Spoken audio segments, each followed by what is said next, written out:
God's word is coming from the book of Hebrew, chapter 12, verse 14 through 17. 오늘 주신 하나님의 말씀, 신약성경 히브리서 12장 14절로 17절까지의 말씀입니다. 우리 한 목소리로 하나님의 말씀을 같이 받들어 읽겠습니다. 시작. 모든 사람과 더불어 화평함과 거룩함을 따르라. 이것이 없이는 아무도 주를 보지 못하리라. 너희는 하나님의 은혜에 이르지 못하는 자가 없도록 하고 또 쓴뿌리가 나서 괴롭게 하여 많은 사람이 이로 말미암아 더럽게 되지 않게 하며 음행하는 자와 혹 한 그릇 음식을 위하여 장자의 명분을 판 에서와 같이 망령된 자가 없도록 살피라. 너희가 아는 바와 같이 그가 그 후에 축복을 이어받으려고 눈물을 흘리며 구하되 버림바가 되어 회개할 기회를 얻지 못하였느니라. 하나님의 말씀입니다. 아멘. 우리 잠깐 기도하겠습니다. 지혜와 계시의 영이신 성령님, 이 시간에도 생명의 말씀을 우리에게 잘 풀어주시고 또 말씀을 통해서 감동받게 하여 주시고 또 그 말씀이 우리의 마음속에 잘 새겨지게 하여 주셔서 이 한 주간 또 힘있게 살 수 있도록 충분한 힘을 공급하여 주시옵소서. 예수님의 이름으로 기도합니다. 아멘. 자, 4년마다 한 번씩 열리는 그 올림픽 경기를 볼 때마다 저는 정말 박진감을 느끼게 됩니다. 그 4년에 한 번씩 열리기 때문에 그 한 경기 참여하기 위해서 정말 지구촌 곳곳에서 열심히 피나는 연습을 해온 선수들이 한 자리에 모여서 최고의 기량을 겨루는 그런 경기입니다. 전 그 중에서도 100m 경기가 제일 긴장감이 넘치는 것 같아요. 왜냐하면 가장 짧은 순간에 승자가 결정이 되잖아요. 또 계주 경기도, 릴레이 경기도 얼마나 흥미로운지 모릅니다. 그 바톤을 이어받아서 야생마처럼 이렇게 질주해 나가는 모습은 참 아름답다 그렇게 느껴질 정도로 참 멋집니다. 성경은 여러 곳에서 우리 성도들의 신앙생활을 달리기 경주에 비유를 하고 있습니다. 실제로 이 달리기와 우리 신앙생활에 공통점이 있어요. 몇 가지 공통점이 있는데 첫 번째는 먼저 목표가 있다는 거예요. 달리기 선수들이 그 목표점을 향해서 달려가는 것처럼 우리 성도들도 마찬가지죠. 하나님의 나라, 천국이라는 목표를 향해서 오늘도 우리는 열심히 달려가고 있습니다. 또 공통점 중에 하나는 정해진 과정이 있다는 거예요. 달리기 선수가 정해진 코스를 달려야 됩니다. 자기 코스로 가지 않고 다른 데로 가면 안 되죠. 우리 신앙생활도 마찬가지입니다. 하나님이 정해놓으신 그 길이 있어요. 그 길을 따라서 우리가 가야 합니다. 그리고 마지막으로 공통점은 상이 있다는 거예요. 상. 달리기 경기에서도 1등을 한 선수에게 영광스러운 상이 주어지듯이 우리 모두에게도 천국에서의 상급이 우리를 기다리고 있다 하는 겁니다. 그래서 신앙생활은 달리기에 많이 비유가 됩니다. 자, 오늘 이 하나님의 말씀 히브리서는 우리가 이 믿음의 경주를 해나가는 동안에 우리 성도들이 무엇을 주의해야 하고 무엇을 꼭 따라가야 하는지 그 내용을 우리에게 분명히 알려주십니다. 히브리서 12장 14절에 보면 이렇게 돼 있죠. 모든 사람과 더불어 화평함과 거룩함을 따르라. 화평함과 거룩함을 따르라. 여기 따르라는 말은요, 단순히 졸졸졸 쫓아가는 그런 것이 아니고요, 최선을 다해서 그것을 얻으려 하는 그런 자세를 말해요. 이건 좀 이상하지 않아요? 경기를 하는데 열심히 달려가야 되는데 화평과 거룩을 따르라. 오히려 경기에서 좋은 성적을 내려면 경쟁심이 더 필요한 것이 아닐까. 근데 왜 성경은 화평함과 거룩을 추구하라고 하는가? 여러분, 이 세상 사람들에게 다툼은요, 아주 자연스러운 일이에요. 왜냐하면 자기가 이겨야 돼요. 자기가 영광을 차지해야 돼요. 그렇죠? 그것이 세상 사람들이 추구하는 것이기 때문에 세상 사람들에게 경쟁은 아주 자연스러운 일입니다. 그렇지만 예수님은 우리에게 분명히 말씀하셨어요. 마태복음 5장 9절에 보면 화평하게 하는 자가 복이 있나니 그들이 하나님의 아들이라 일컬음을 받을 것이다.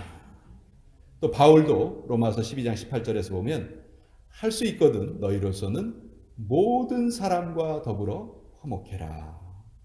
또 오늘 히브리서 12장 14절에는 화평함과 거룩함이 없이는 아무도 주님을 뵙지 못할 것이다. 예. 화평함과 거룩함이 없이면 우리가 믿음의 경기를 끝마칠 수 없다는 거예요. 1등을 해도 소용없다는 겁니다. 반칙을 했기 때문이죠. 실격패. 가장 기본적인 규칙, 화평과 거룩. 이것이 우리의 신앙생활에 꼭 우리가 추구해야 될 부분이다. 여러분, 운동 경기 중에서 제일 힘든 게 뭘까요?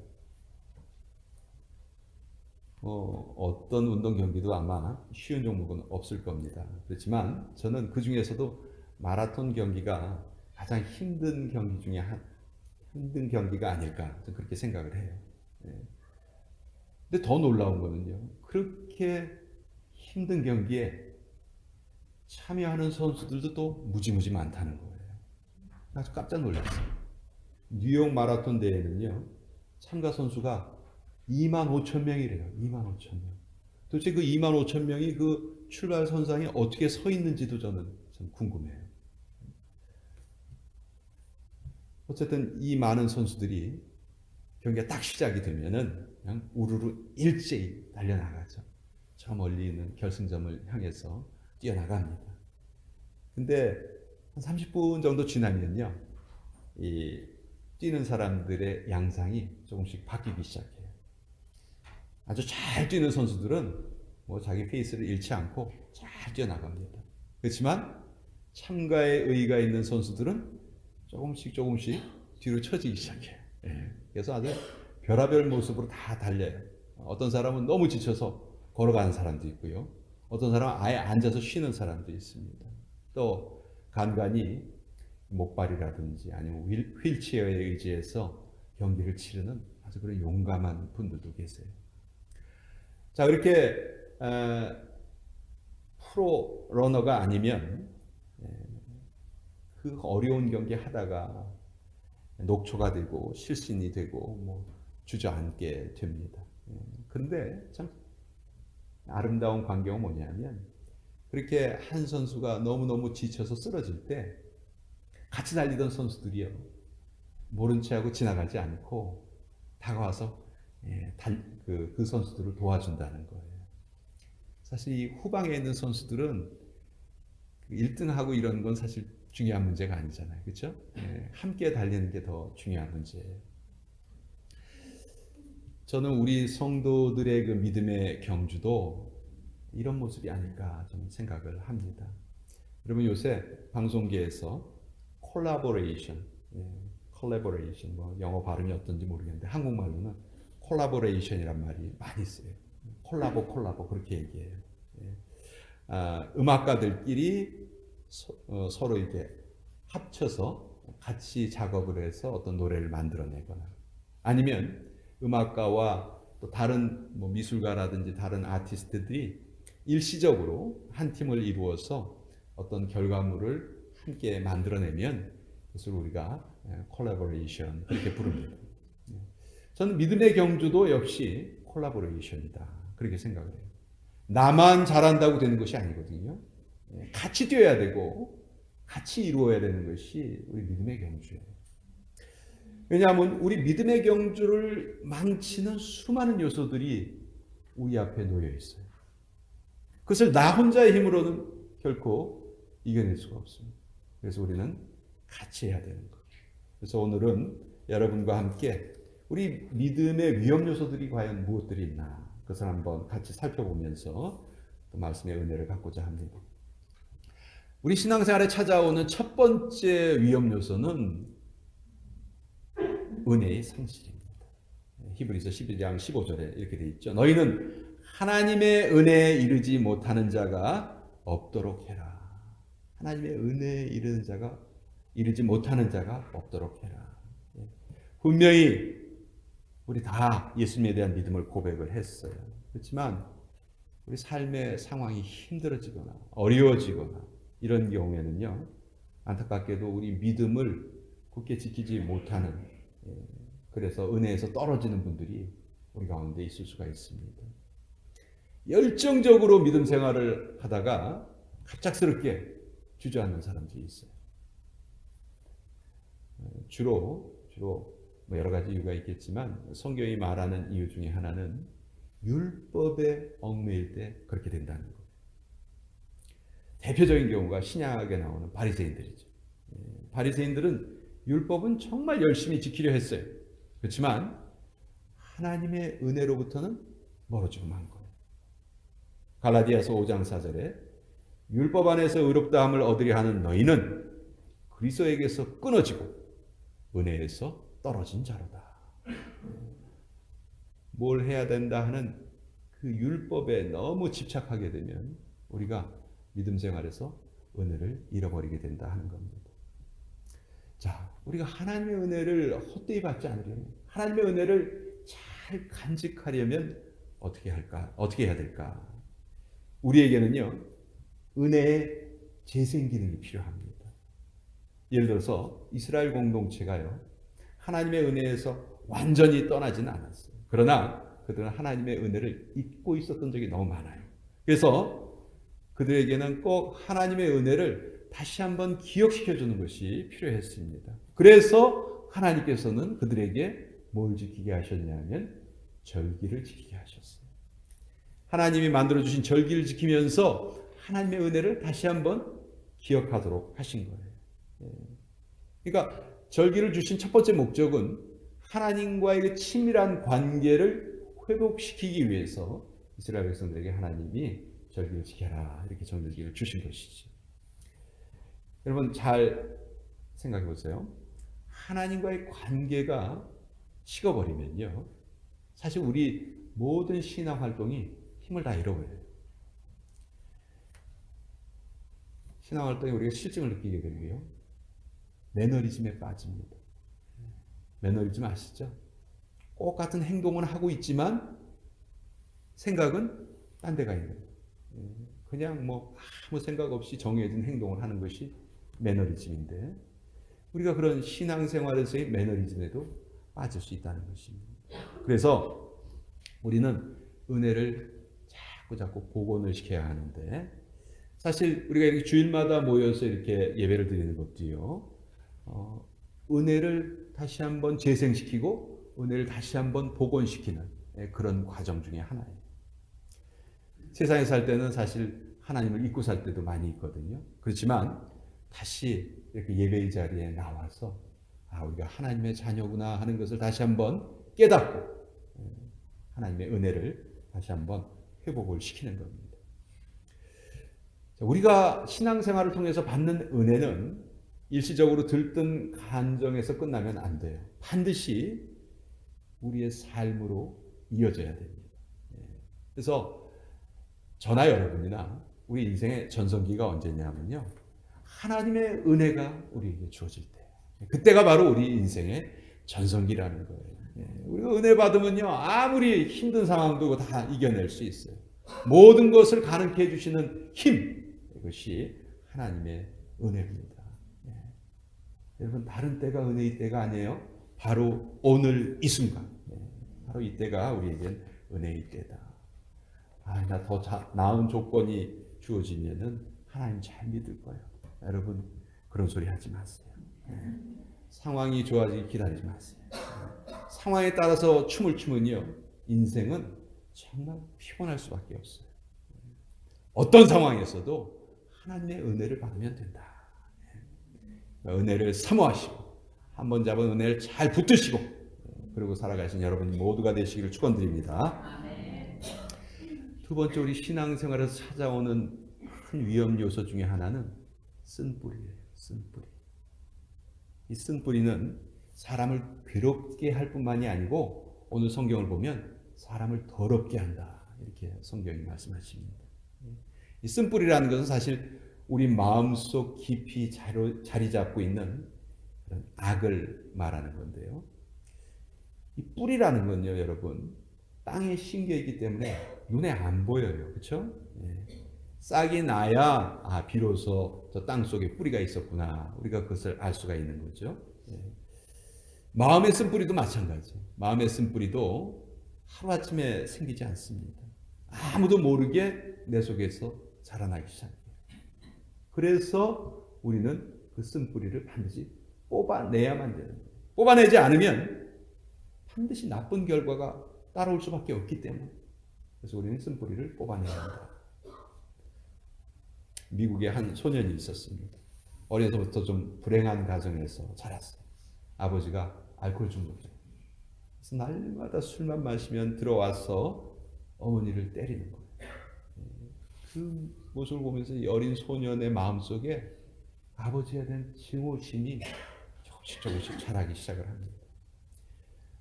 어머니는 결국 견디다 못해서 이혼을 했어요. 이 두 번째 아버지는 어머니를 때리지는 않았지만 머리가 아주 야근 사람이었어요. 그래가지고 자기 어머니를 늘 이용을 하는 거예요. 일을 시키고 그 돈은 자기가 가져가고, 어머니의 돈을 결국 다 뺏어갑니다. 결국 견디다 못한 어머니가 또 이혼을 했어요. 근데 세 번째 아버지도 아주 이 성격이 괴팍한 거예요. 자, 이런 상황에서 자란 이 어린 소년이요, 점점 자라면서 성격이 아주 공격적인 성격으로 바뀌어요. 고등학교 딱 들어가서는 매일매일 싸움을 합니다. 결국 학교에서 퇴학을 당했어요. 퇴학을 당해서 어디 갈 데 없나 그러다가 해병대에 지원을 했어요. 근데 해병대에 들어가서도 또 그 동료들하고 싸워서 불명예 제대를 당하고 말아요. 나이가 30이 넘을 때까지 별 뚜렷한 직업이 없었습니다. 그래서 유럽에 가면 뭐가 있지 않을까, 유럽으로 건너갔는데 거기서 어떤 한 여인을 만나서 결혼을 하게 됩니다. 근데 이미 이 마음속에 쓴뿌리가 가득 차 있었고 그게 뽑혀지지 않았기 때문에 결혼 생활이 편안할 리가 없죠. 날마다 부부싸움을 하는 거예요. 그리고 어느 날, 그날도 부부싸움을 크게 하고 난 후에 그는 총 한 자루를 집어들고 얼마 전 자기가 취직한 그 회사의 옥상으로 올라갑니다. 1963년 11월 22일 오후 12시 30분. 그는 달라스 다운타운에서 방아쇠를 당겼고 당시 미국의 대통령이었던 존 F 케네디가 그 총알에 맞아서 숨을 거두고 맙니다. 여러분 누구 이야기인지 아시죠? 케네디 대통령의 암살범 리 하비 오스왈드의 이야기입니다. 이 사건을 저지르고 자기도 이틀 후에 또 암살당해서 죽고 말죠. 참 비극적인 사람이에요. 왜 그가 케네디 대통령을 암살했을까? 이 사건을 아주 미국에서 수많은 사람들이 조사를 하고 연구를 했어요. 근데 최종적으로 내린 결론이 뭐냐면 마음에 쓴 뿌리를 치유하지 못한 사람이 저지른 역사적인 비극이다. 이게 이 사람에 대한 조사의 결론입니다. 여러분 어디 이 한 사람뿐이겠어요? 이 세상 모든 사람들은요 다 너나 할 것 없이 마음속에 어느 정도의 상처를 다 안고 살아가요.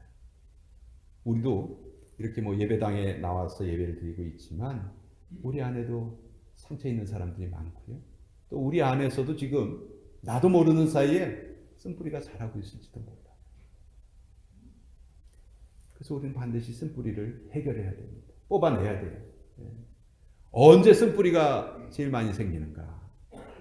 제가 예를 든 오스왈드의 예처럼 사람과의 관계가 나빠질 때 그때 우리 마음속에 쓴뿌리가 생기기 시작해요. 그래서 우리는 관대함을 가져야 돼요. 관대함. 목사님, 아무리 그래도 난 우리 시어머니만큼은 절대로 용서 못합니다. 벌써 돌아가셨는데도, 이미 돌아가셨는데도 그 시어머니를 용서하지 못해. 그래서는 안 됩니다. 그러면 쓴뿌리가 우리 속에서 계속 자라는 거예요. 빌립보서 4장 5절 말씀에 너희 관용을 모든 사람이 알게 하라. 주님이 가까이 계신다. 지금 제가 이 쓴뿌리에 대해서 설교를 할 때 혹시 여러분 마음속에 떠오르는 어떤 한 사람이 있으신지 모르겠는데 아직도 마음속에 맺히신 것이 있다면 그 쓴뿌리가 여러분을 파괴하기 전, 여러분의 가정에 큰 해를 끼치기 전에 반드시 그것을 해결하셔야 돼요. 성령님께 다 내어드리세요. 하나님의 그 강렬한 빛에 여러분의 그 어두운 부분을 다 드러내보세요. 반드시 하나님께서 드러내는 자에게 그 마음의 쓴뿌리를 성령의 불로 깨끗하게 태워주실 줄 믿습니다. 우리가 그것을 내어드려야 돼요. 두 번째는 화평함과 거룩함을 쫓으라고 했는데 거룩함이에요. 거룩함. 돈 있다고 내 마음대로 쓰고 내 시간 내 마음대로 쓰고 내 인생 내 것이라고 내 마음대로 살아가고 여러분 그러면요 우리가 이룰 것은 육신의 소욕밖에 없다. 성경은 그렇게 말씀하십니다. 우리는 세상 사람들과 구별된 모습으로 살아야 한다. 화평과 거룩이 왜 중요한가? 12장 14절 뒷부분에 보면 이것이 없이는 아무도 주를 보지 못하리라. 아무리 이 예배당에 나와서 예배를 드려도 하나님께서 만나주시지 않겠다는 거예요. 우리에게 화평과 거룩을 쫓으려는 마음이 없다면 우리의 예배가 헛것이 되고 맙니다. 하나님께서 우리에게 얼굴을 돌리시는 거예요. 또 우리 앞에 놓여있는 또 한 가지의 위험 중에 하나가 세속주의입니다. 그 세속주의에 빠진 대표적인 인물이 오늘 본문 12장 16절에 나와 있습니다. 한 그릇 음식을 위하여 장자의 명분을 팔았던 에서. 성경에서요, 에서는 야곱의 쌍둥이 형이잖아요. 근데 아주 육체의 소욕을 따른 대표적인 사람으로 성경은 말을 해요. 왜냐하면 장자권, 그 birthright라는 것은 유대인들에게는 정말 귀한 하나님의 복이었어요. 영적인 유산이었다고요. 근데 에서는 그것을 단지 배가 고프다는 그 한 가지 이유로 그냥 차버렸어요. 얼마나 에서가 영적으로 무지했는가. 얼마나 영적인 것을 가볍게 여겼는가. 이 사건을 통해서 우리는 알 수가 있죠. 은혜의 기회를 그냥 다 차버린 겁니다. 모든 것을 잃어버렸죠. 그래서 17절에 보면 나중에 에서가 이것을 다시 자기에게 달라고 아버지에게 구하죠. 그렇지만 17절에 이렇게 되어 있어요. 너희가 아는 바와 같이 그가 그 후에 축복을 이어받으려고 눈물을 흘리며 구하되 버린 바가 되어 회개할 기회를 얻지 못하였느니라. 배가 고팠을 때 그 장자권 팔아버렸을 때 에서는 정말 그거 가볍게 여겼을 거예요. 이 일 때문에 하나님의 축복을 상실하리라고는 생각도 안 했을 거예요. 그러나 나중에 통곡하면서 내어 달렸지만 단 한마디 그 아버지로부터 복을 받지 못합니다. 우리는 아무 생각 없이 장자권을 팔아넘긴 그의 행위가 어떤 결과를 가져왔는지 분명히 기억을 해야 합니다. 그 은혜 많으신 하나님께서 회개할 기회조차 주시지 않으셨어요. 그만큼 하나님이 진노가 크셨다는 것. 오늘 말씀을 정리하겠습니다. 신앙의 경주는 혼자 가는 것이 아니고 함께 하는 것입니다. 우리 옆에 분들 보시고 서로 이렇게 말씀해 주세요. 같이 가십시다. 예. 혼자 가지 마시고 쌩 하고 혼자 가지 마시고 같이 가셔야 돼요. 같이 가십시오. 이때 우리에게는 은혜를 사모하는 마음, 또 마음의 쓴뿌리를 즉시 해결하려는 그 마음, 그리고 세상적인 것보다 영적인 것을 추구하려는 그 마음이 꼭 있어야 한다. 성경이 그렇게 알려주세요. 주님의 말씀 내 인생의 등불이십니다. 이 말씀을 우리 마음속에 잘 담아서 우리 모두 믿음의 경주에서 큰 상급 받으시기를 주님의 이름으로 부탁드립니다. 기도하겠습니다. 아버지 하나님, 우리 믿음 생활에 참 많은 위험 요소들이 있습니다. 우리 마음이 냉랭해져서 은혜에서 떨어질 수가 있습니다. 뽑히지 않은 마음의 쓴뿌리가 또 문제가 되기도 합니다. 또 하늘의 복보다도 이 세상 정욕에 우리의 마음을 빼앗기기도 합니다. 아버지요, 하나님께서는 화평함과 거룩함을 추구하면서 이러한 것들을 함께 이겨내라 하십니다. 또 성령께서 우리를 도와주시겠다 분명히 약속해 주셨습니다. 아버지요, 하나님의 은혜만이 모든 것을 이겨내는 원동력이 되시오니 더욱더 큰 은혜를 사모하는 저희들 모두가 되게 하여 주시옵소서. 예수님의 이름으로 기도합니다. 아멘.